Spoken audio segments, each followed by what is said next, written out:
Hi friends, welcome to my cooking YouTube channel. ಯಾವತ್ತಾದರೂ ನೀವು ಹೆಲ್ದಿಯಾಗಿರುವಂಥ ಕಡುಬನ್ನು ಮಾಡಿ ತಿಂದಿರ್ಬೋದು ಮೇ ಬಿ. ಆದರೆ ನಾನು ಮಾಡೋ ರೀತಿಯಲ್ಲಿ ನೀವು ಯಾವತ್ತಾದರೂ ಟ್ರೈ ಮಾಡಿದ್ದೀರಾ? ಅಂಥದ್ದೇನಪ್ಪ ವಿಶೇಷ ನೀವು ಮಾಡೋ ಕಡುಬಲ್ಲಿ ಅಂತ ಕೇಳ್ತೀರಾ? ಬನ್ನಿ ನೋಡೋಣ. ಇವತ್ತಂತೂ ಸೂಪರ್ವಾಗಿರುವಂಥ ಒಂದು ಹೆಲ್ದಿ ರೆಸಿಪಿ ಅಂದರೆ ಕಡುಬಿನಲ್ಲೇ ನಮಗೆ ಆರೋಗ್ಯವನ್ನು ಯಾವ ಥರ ವೃದ್ಧಿಸ್ಕೋಬೋದು, ಬೇಕಾದಷ್ಟು ರೀತಿಯಲ್ಲಿ ಕಡುಬುಗಳನ್ನ ನಾವು ಪ್ರಿಪೇರ್ ಮಾಡ್ತೀವಿ. ಆದರೆ ಇವತ್ತು ನಿಮಗೆ ಕೆಲವೊಂದು ಟಿಪ್ಸನ್ನು ಹೇಳ್ತೀನಿ. ಅದನ್ನು ಹೇಗೆ ಪ್ರಿಪೇರ್ ಮಾಡೋದು ಹಾಗೂ ಹೆಲ್ತ್ ವೈಸು ಅದು ವರ್ಕ್ ಆಗುತ್ತೆ, ನಿಮಗೆ ಎಷ್ಟು ಇಂಪಾರ್ಟೆಂಟ್ ಕೂಡ ನಿಮ್ಮ ಬಾಡಿಗೆ ಅಂತ ಹೇಳ್ತಾ ಹೋಗ್ತೀನಿ. ಓಕೆನಾ? ಅದರ ಜೊತೆಗೆ ಇವತ್ತು ನುಗ್ಗೆಕಾಯಿ ಸಾಂಬಾರು ಕೂಡ ಮಾಡಿದ್ದೆ. ನೋಡಿ ಏನು ಚೆನ್ನಾಗಿದೆ, ಫ್ಲೇವರು ತುಂಬ ಚೆನ್ನಾಗಿರುತ್ತೆ. ನುಗ್ಗೆಕಾಯಿ ಸಾಂಬಾರು ಜೊತೆಗೆ ಕಡುಬು. ಇಲ್ಲಿವಾಗ ನೋಡ್ತಾ ಇರೋದು ನೋಡಿ, ರೆಸಿಪಿ ಸ್ಟಾರ್ಟ್ ಮಾಡೋಣ. ಈ ಎಲೆ ಬಂದುಬಿಟ್ಟು ಈ ಅಂಜೂರ ಬರುತ್ತಲ್ವ, ಅಂಜೂರ ದೊಡ್ಡ ಅಂಜೂರ, ಈ ಹೈಬ್ರಿಡ್ ಅಂಜೂರದ್ದು ಮರದ್ದು ಎಲೆ ಇದು. ಈ ಎಲೆದು ತೊಟ್ಟುದು ಅದು ರಸ ಬರುತ್ತಲ್ವ, ವೈಟು, ಅದು ಬಿದ್ದಿರೋ ಅಂಥದ್ದು ಈ ಎಲೆ ಮೇಲೆ. ನಾನು ತೊಳೆದು ಇಟ್ಕೊಂಡಿದ್ದೀನಿ, ಆದರೆ ಆ ರಸದ್ದು ಕಲೆ ಹೋಗಿಲ್ಲ. ಹಾಗಾಗಿ ನಾನು ಇದನ್ನು ಉಲ್ಟಾ ಆಗಿ ಯೂಸ್ ಮಾಡ್ತೀನಿ. ಅಂದರೆ ಅಡಿಭಾಗದಲ್ಲಿ ಮೇಲ್ಪದರ ಮಾಡಿ ಹಾಕಿಬಿಟ್ಟು ಆ ಥರ ನೋಡಿ ಮಡಚಿಬಿಟ್ಟು, ಅಂದರೆ ಕೆಳಗಡೆ ಭಾಗ ಮೇಲ್ಭಾಗ ಮಾಡಿಕೊಂಡು ಹಾಕ್ಕೋತೀನಿ, ಅಂದರೆ ಬೇಕ್ ಮಾಡುವಾಗ ಕಡುಬನ್ನು. ಇವಾಗ ಇದ್ರದ್ದು ಎಲೆ ಏನಕ್ಕೆ ಹಾಕ್ತಾಯಿದ್ದೀನಿ ಅಂದರೆ, ಬೇಯಿಸೋವಾಗ ಈ ಎಲೆ ನೋಡಿ ಎಷ್ಟು ದೊಡ್ಡದಿದೆ ಅಲ್ವಾ ಫ್ರೆಂಡ್ಸ್. ಒಬ್ಬರು ಊಟ ಮಾಡೋ ಅಷ್ಟು ದೊಡ್ಡದಿದೆ ನೋಡಿ. ಈ ಥರ ಬರುತ್ತೆ, ಹೈಬ್ರಿಡ್ ಅಂಜೂರದಿದು. ಎಲೆನೇ ತುಂಬ ದೊಡ್ಡದಿದೆ. ಒಬ್ಬರಿಗೆ ಊಟ ಬಡಿಸಿದ್ರೆ ಆರಾಮಾಗಿ ಕೂತ್ಕೊಂಡು ಊಟ ಮಾಡ್ಬೋದು, ಅಷ್ಟು ದೊಡ್ಡ ಎಲೆ. ಓಕೆನಾ? ನಾನೊಂದು 2-3 ಎಲೆ ತೊಗೊಂಬಂದಿದ್ದೆ. ನನ್ನ ಇಡ್ಲಿ ಪಾತ್ರೆಯಲ್ಲಿ ಇದು ಸಾಕಾಗುತ್ತೋ ಇಲ್ವೋ ಅಂತ ಥಿಂಕ್ ಮಾಡ್ಕೊತ ತೊಗೊಂಬಂದೆ. ನೋಡಿದ್ರೆ ಒಂದೇ ಎಲೆ ಸಾಕಾಗೋಯ್ತು. ಇವಾಗ ಎಲೆ ತೊಳೆದು ರೆಡಿ ಇಟ್ಟಿದ್ದೀನಿ ನೋಡಿ. ಒಂದು ದೊಡ್ಡ ಲೋಟದಲ್ಲಿ ಇದು ರಾತ್ರಿ ನೆನೆಸ್ಬಿಟ್ಟು ಸ್ವಲ್ಪ ಹೊತ್ತು ಅಕ್ಕಿನ ಚೆನ್ನಾಗಿ ತೊಳೆದ್ಬಿಟ್ಟು ಬಸಿದ್ಬಿಟ್ಟು ಮತ್ತೆ ಅದನ್ನು ಡ್ರೈ ಮಾಡಿರೋ ಅಂಥ ಅಕ್ಕಿದು ತರಿ 1 ಗ್ಲಾಸು ಹಾಕಿದ್ದೀನಿ ಅಲ್ಲಿ. ಮತ್ತು ತೆಂಗಿನ ತುರಿ ಕೂಡ ಬೇಕು, ತೆಂಗಿನಕಾಯಿ ಫ್ರೆಶ್ ಆಗಿರೋ ಅಂಥ ತೆಂಗಿನ ತುರಿ ಬೇಕು.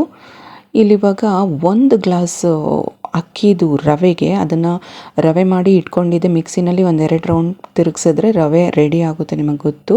1 ಗ್ಲಾಸು ಅಕ್ಕಿದು ರವೆಗೆ 1.5 ಗ್ಲಾಸು ನೀರನ್ನು ತಗೋಬೇಕಾಗುತ್ತೆ. ಸಪೋಸ್ ನಿಮ್ಮದು ಅಕ್ಕಿ ಹಳೇದಾಗಿದ್ದರೆ ಮಾತ್ರ 2 ಗ್ಲಾಸ್ ನೀರು ಬೇಕಾಗುತ್ತೆ. ಇಲ್ಲ ಹಳೇದಿಲ್ಲ ಹೊಸ ಅಕ್ಕಿನೇ ಅಂತ ಆದರೆ 1.5 ಗ್ಲಾಸು ನೀರು ಸಾಕಾಗುತ್ತೆ. ಓಕೆನಾ? ಹಳೆ ಅಕ್ಕಿ ಆದರೆ ನಿಮಗೆ ನೀರು ಕಮ್ಮಿ ಆಯಿತು ಅಂದರೆ ಗಟ್ಟಿ ಬರುತ್ತೆ ಕಡುಬು, ಜಾಸ್ತಿ ಸಾಫ್ಟ್ ಬರಲ್ಲ. ಹಾಗಾಗಿ ಅದು ಅಳತೆ ಪ್ರಕಾರನೇ ನೀವು ತಗೋಬೇಕು. ಇದು ಮಾಡೋರಿಗೆ ಗೊತ್ತಿರುತ್ತೆ, ತುಂಬ ಜನರಿಗೆ ಇದ್ರ ಬಗ್ಗೆ ಗೊತ್ತಿರಲ್ಲ. ಅದಕ್ಕೆ ನಾನು ಇಷ್ಟು ಮಾಹಿತಿಯನ್ನು ಕೊಡ್ತಾ ಇದ್ದೀನಿ. ಇವಾಗ ನೀರು ಕುದಿಯೋದಕ್ಕೆ ಇಟ್ಟಿದ್ದೀನಿ. ಕುದಿಯೋಕ್ಕಿಂತ ಮುಂಚೆ ಅದು ನೀವು ಸೇರಿಸ್ಕೋಬೇಕಾಗುತ್ತೆ. ಅದು ಹೇಗೆ ಅಂತ ತೋರಿಸ್ಕೊಡ್ತೀನಿ. ಓಕೆನಾ? ಹೇಳ್ತಾ ಹೋಗ್ತೀನಿ. ಮತ್ತು ಉಪ್ಪನ್ನು ಹಾಕಿದ್ದೀನಿ. ನಿಮಗೆ ಬೇಕಿದ್ದರೆ ಸ್ವಲ್ಪ ತುಪ್ಪನ ಆ್ಯಡ್ ಮಾಡ್ಕೊಳ್ಳಿ, ಅದು ಕೂಡ ಸಾಫ್ಟ್ ಆಗೋದಕ್ಕೆ ಹೆಲ್ಪ್ ಆಗುತ್ತೆ. ನಾನಿಲ್ಲಿ ತುಪ್ಪ ಯೂಸ್ ಮಾಡ್ತಾಯಿಲ್ಲ, ಯಾಕೆಂದರೆ ಸಾಮಾನ್ಯವಾಗಿ ನಾವು ಹಾಗೆಯೇ ತಿನ್ನೋದ್ರಿಂದ ಅದು ಒಳ್ಳೇದು ಕೂಡ. ಹಾಗಾಗಿ ತುಪ್ಪ ಬೇಡ ಅಂತ ಅಂದ್ಬಿಟ್ಟು ನಾನು ಯೂಸ್ ಮಾಡ್ತಾಯಿಲ್ಲ ಅಷ್ಟೇ. ನಿಮಗೆ ಬೇಕಿದ್ದರೆ ತುಪ್ಪ ಯೂಸ್ ಮಾಡ್ಕೊಳ್ಳಿ. ಓಕೆನಾ? ಇಲ್ಲಿವಾಗ ತೆಂಗಿನ ತುರಿಯನ್ನು ಹಾಕ್ಕೋತಾ ಇದ್ದೀನಿ. ತೆಂಗಿನಕಾಯಿ ತುರಿ ಫ್ರೆಶ್ ಆಗಿದ್ದರೆ ತುಂಬ ಒಳ್ಳೆಯದು. ನಾನು ನೆನ್ನೆನೇ ತುರಿದ್ಬಿಟ್ಟು ಇಟ್ಕೊಂಡಿದ್ದೆ. 2-3 ದಿನ ಆಗಿದೆ ತೆಂಗಿನಕಾಯಿ ತುರಿದ್ಬಿಟ್ಟು ಅಂತ ಅಂದರೆ ಅದಷ್ಟು ಚೆನ್ನಾಗಿ ಬರಲ್ಲ. ಫ್ರೆಶ್ ಆಗಿರೋ ಅಂಥದ್ದು ಹಾಕಿದರೆ ಒಳ್ಳೆಯದು. ಸ್ವೀಟ್ನೆಸ್ಸು ಇರುತ್ತೆ ಸ್ವಲ್ಪ ಕಡುಬಿಗೆ, ಹಾಗಾಗಿ ಮತ್ತು ಸಾಫ್ಟ್ ಕೂಡ ಇರುತ್ತೆ. ಓಕೆನಾ? ಇಲ್ಲಿವಾಗ ತೆಂಗಿನಕಾಯಿ ತುರಿ ಹಾಕ್ಕೊಂಡಿದ್ದಾಯಿತು. ಇವಾಗ ಕುದಿ ಬರೋಕ್ಕಿಂತ ಮುಂಚೆನೇ ನೀವು ಈ ಅಕ್ಕಿ ರವೆಯನ್ನು ಸೇರಿಸ್ಕೋಬೇಕಾಗುತ್ತೆ. ಅಕ್ಕಿ ರವೆಯನ್ನು ಸೇರಿಸ್ಕೊಂಡು ತಿರುಗಿಸ್ತಾನೆ ಇರಬೇಕು, ಇಲ್ಲದಿದ್ದರೆ ಅದು ಲಂಪ್ಸ್ ಸ್ಟಾರ್ಟ್ ಆಗುತ್ತೆ. ಗಟ್ಟಿ ಗಟ್ಟಿ ಆಗೋದಕ್ಕೆ ಸ್ಟಾರ್ಟ್ ಆಗುತ್ತೆ ನೋಡಿ.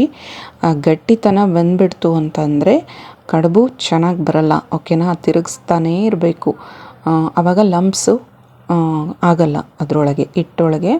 ಆವಾಗ ಚೆನ್ನಾಗಿ ಸ್ಮೂತಾಗಿ ಬರುತ್ತೆ, ಓಕೆನಾ. ನೋಡಿ, ಲಂಪ್ಸ್ ಇಲ್ಲ, ಅದು ಚಿಕ್ಕ ಚಿಕ್ಕದು ಎಲ್ಲ ಡೈಲ್ಯೂಟ್ ಆಗಿ ಅಂದರೆ ಕರಗುತ್ತೆ, ಆ ಲಂಪ್ಸ್ ಎಲ್ಲ ಕರಗುತ್ತೆ. ಚೆನ್ನಾಗಿ ತಿರುಗಿಸ್ತಾ ಹೋದರೆ ಹಾಗೇ ಅದು ಇದಾಗಿ ಹೋಗುತ್ತೆ, ಕರಗಿ ಹೋಗುತ್ತೆ, ಓಕೆನಾ. ಇಲ್ಲ ಅಂದರೆ ನೀವು ತುಂಬ ಕಾದ್ಬಿಟ್ಟು ಅಂದರೆ ಕುದಿ ಬರೋ ಟೈಮಿಗೆ, ಕುದಿ ಬರ್ತಾ ಇದೆ ಅಂತ ಅಂದ್ಬಿಟ್ಟು ಕುದಿ ಬಂದಮೇಲೆ ನೀವು ಹಾಕಿದರೆ ಹಿಟ್ಟನ್ನು ಅಂದರೆ ರವೆನ, ಅದು ಲಂಪ್ಸ್ ಕಟ್ಕೊಳುತ್ತೆ ನೋಡಿ. ಆ ಥರ ಸಾಫ್ಟಾಗಿ ಬರಬೇಕು, ಮತ್ತು ನಮಗೆ ಉಂಡೆ ಕಟ್ಟೋ ಥರ ಇರಬೇಕು. ನೋಡಿ ಯಾವ ಥರ ಬಂದಿದೆ, ಆ ಥರ ಮಿಕ್ಸ್ಚರ್ ಬರಬೇಕು, ಓಕೆನಾ. ಎಲ್ಲೂ ಲಂಪ್ಸ್ ಇಲ್ಲ ಇವಾಗ ನೋಡಿ, ನಿಮಗೆ ಕಾಣಿಸ್ತಿರ್ಬೋದು, ನಾನು ಎಲ್ಲ ತಿರುಗಿಸಿ ತೋರಿಸ್ತಾ ಇದ್ದೀನಿ. ಸೊ ಆ ಥರ ಬಂದರೆ ಮಾತ್ರ ಕಡುಬು ನಿಮ್ಮದು ಚೆನ್ನಾಗಾಗೋದು, ಓಕೆನಾ. ಇಲ್ಲದಿದ್ದರೆ ಅಷ್ಟು ಚೆನ್ನಾಗಿ ಬರಲ್ಲ. ಇಲ್ಲಿ ಸ್ವಲ್ಪ ತುಪ್ಪ ಮತ್ತು ಎಣ್ಣೆ ನಾನು ಮಿಕ್ಸ್ಚರನ್ನು ತೊಗೊಂಡಿದ್ದೀನಿ, ಸ್ವಲ್ಪ ಕೈಗೆ ಸವರ್ಕೊಳ್ಳೋದಕ್ಕೆ, ಅಂಟಲ್ಲ, ಹಾಗಾಗಿ ಅಂಟಬಾರ್ದು ಅಂತೇಳಿ. ಮತ್ತು ನೀರು ಕೂಡ ತೊಗೊಂಡಿದ್ದೀನಿ. ಇವಾಗ ಕಡುಬನ್ನು ತಯಾರಿ ಮಾಡಿಕೊಂಡು ಒಂದು ಬೌಲ್ನಲ್ಲಿ ಇಟ್ಕೊಳ್ಳೋಣ. ಸೈಡಲ್ಲಿ ನಾನು ಇಡ್ಲಿ ಪಾತ್ರೆಯನ್ನು ಕುದಿಗೆ ಇಟ್ಕೊಂಡಿದ್ದೀನಿ, ನೀರು ಹಾಕಿಬಿಟ್ಟು. ಅದು ಕುದೀತಾ ಇರುತ್ತೆ. ಇವಾಗ ಇದು ರೆಡಿ ಆಯಿತು ನೋಡಿ. ಈ ರೆಡಿ ಆಗಿರೋ ಅಂಥ ಕಡುಬನ್ನು, ರೆಡಿ ಮಾಡಿರೋ ಅಂಥದ್ದನ್ನ ಇಡ್ಲಿ ಪಾತ್ರೆಗೆ ಹಾಕಿ ಬೇಯಿಸುವಂಥದ್ದು. ನಾವು ಸಾಮಾನ್ಯವಾಗಿ ಹಾಗೇ ಬೇಯಿಸ್ತೀವಿ ಅಲ್ವಾ, ಹಾಕಿಬಿಟ್ಟು. ಇವಾಗ ನೋಡಿ ಎಲೆ ಹಾಕ್ತಾ ಇದ್ದೀನಿ. ಈ ಎಲೆ ನಿಲ್ಲಿಸ್ಬಿಟ್ಟು ಆಮೇಲೆ ಅದರದ್ದು ಮೇಲ್ಪದರದಲ್ಲಿ ನೋಡಿ ಅಡಿ ಭಾಗನ ಮೇಲ್ಗಡೆ ಮಾಡಿ ಹಾಕಿದ್ದೀನಿ, ಕಾಣಿಸ್ತಿದೆಯಾ. ಎಲ್ಲೂ ಕೂಡ ಕಲೆ ಇಲ್ಲ, ಎಂಥದೂ ಇಲ್ಲ. ಈ ಥರ ನೀವು ಮಾಡ್ಕೊಳ್ಳೋ ಅಂಥದ್ದು, ಓಕೆನಾ. ಇದೇ ಥರ ಇಲ್ಲೊಂದು ಟಿಪ್ಸ್ ಹೇಳ್ತೀನಿ, ಇಂಪಾರ್ಟೆಂಟ್ ಟಿಪ್ಸ್ ಹೇಳ್ತೀನಿ, ಹೆಲ್ದಿ ಟಿಪ್ಸು. ಅದೇನಪ್ಪ ಅಂತಂದರೆ, ಇದೇ ಥರ ಇವಾಗ ಅಂಜೂರ ಎಲೆ ನಾನು ಯೂಸ್ ಮಾಡಿದೆ ಅಲ್ವಾ, ಇದೇ ಥರ ಹಲಸಿನ ಎಲೆ ಮತ್ತು ಬಾಳೆ ಎಲೆ, ಈ ಥರದ್ದು ಬೇರೆ ಬೇರೆ ಎಲೆಗಳನ್ನ ಯೂಸ್ ಮಾಡಿ ನೀವು ಕಡುಬನ್ನು ಪ್ರಿಪೇರ್ ಮಾಡ್ಬೋದು. ಇದರಿಂದ ಏನಪ್ಪ ಉಪಯೋಗ ಅಂತ ನೀವು ಕೇಳೋದಾದರೆ, 1 ಸೆಕೆಂಡು, ಇಲ್ಲಿ ಮಧ್ಯದಲ್ಲಿ ಒಂದು ಹೋಲನ್ನು ಮಾಡ್ತಾಯಿದ್ದೀನಿ, ಒಂದು ಚಾಕು ತಗೊಂಡು, ಸೊ ದ್ಯಾಟ್ ಆ ಒಂದು ಹಬೆ ಅದಕ್ಕೆ ತಾಗಲಿ ಅನ್ನೋ ಕಾರಣಕ್ಕೆ, ಬೇಗ ಬೇಯೋದಕ್ಕೆ ಈಸಿ ಆಗುತ್ತೆ ಅಂತ. ನೋಡಿ ಈ ಥರ ಹಬೆ ಬರ್ತಾ ಇದೆ ನೋಡಿ, ರೆಡಿ ಆಗಿದೆ ಇದು ಈಗಾಗಲೇ. 45 ಮಿನಿಟ್ಸ್ ನೀವು ಇದನ್ನು ಬೇಕ್ ಮಾಡಬೇಕಾಗುತ್ತೆ, 45 ನಿಮಿಷ ನೀವು ಬೇಕ್ ಮಾಡಬೇಕಾಗುತ್ತೆ. ಇದು ನಾನು ಯಾವಾಗಲೂ 45 ನಿಮಿಷ ಬೇಕ್ ಮಾಡೋದು, ಇಲ್ಲದಿದ್ದರೆ ಅದು ಮಧ್ಯದಲ್ಲಿ ಬೆಂದಿರಲ್ಲ. ಹಾಗಾಗಿ ಸೊ ನೋಡಿದ್ರಲ್ವ, ಇಂಪಾರ್ಟೆಂಟ್ ಟಿಪ್ಸ್ ಕೂಡ ನಾನು ಹೇಳಿದೆ ಇಲ್ಲಿ. ಯಾವ ಥರ ನೀವು ಬೇರೆ ಬೇರೆ ಎಲೆಗಳನ್ನ ಕೂಡ ಯೂಸ್ ಮಾಡಿ ಈ ಥರ ಬೇಯಿಸ್ಬೋದು, ಪ್ಲೇನಾಗಿ ಬೇಯಿಸ್ಕೊಂಡು ತಿನ್ನೋದ್ರ ಬದಲು, ಓಕೆನಾ. ಆವಾಗ ಏನಾಗುತ್ತೆ, ನಮಗೆ ಹೆಲ್ತು ಇನ್ನೂ ಚೆನ್ನಾಗಿ, ಅಂದರೆ ಈ ಎಲೆ ಹಬೆ ಬಂದಾಗ ಅದರಲ್ಲಿ ಬೇಕಾದಾಗ ಇದೆ ಅಲ್ವಾ, ಅದರದ್ದು ಸಾರಾಂಶ ಈ ಕಡುಬಿಗೆ ಸೇರಿಕೊಂಡಿರುತ್ತೆ. ಆ ಸಾರಾಂಶ ನಮಗೆ ಬಾಡಿಗೆ ಸಿಗುತ್ತೆ. ಇದರಿಂದ ತುಂಬ ಒಳ್ಳೆ ಬೆನಿಫಿಟ್ಸ್ ಕೂಡ ಇದೆ ಫ್ರೆಂಡ್ಸ್. ಸೊ ಈ ವಿಡಿಯೋ ಹೇಗೆ ಅನ್ನಿಸ್ತು ಅಂತ ಕಮೆಂಟಲ್ಲಿ ಹೇಳಿ, ಓಕೆನಾ. ಇದ್ರ ಜೊತೆಗೆ ಈ ವಿಡಿಯೋನ ಇಲ್ಲಿಗೆ ಎಂಡ್ ಮಾಡ್ತಾ ಇದ್ದೀನಿ. ಮತ್ತೆ ನಾನು ನಿಮ್ಮನ್ನು ಭೇಟಿ ಆಗ್ತೀನಿ ಮುಂದಿನ ವಿಡಿಯೋದೊಂದಿಗೆ. ಅಲ್ಲಿ ತನಕ take care, bye. Thank you for watching.